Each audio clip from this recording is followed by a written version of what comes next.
পৃথিবীর বাইরে পুরাটা গ্রহে ভর্তি। আমাদের গ্যালাক্সিতে 8টা গ্রহ আছে। তার মধ্যে সবচেয়ে বড় 2টি গ্রহ আছে, জুপিটার আর সূর্য।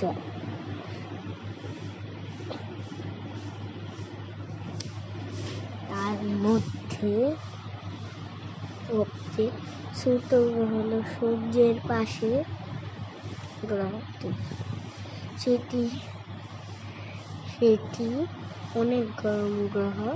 রাত্রিবেলা অনেক কম তাপমাত্রা আসে পড়ে।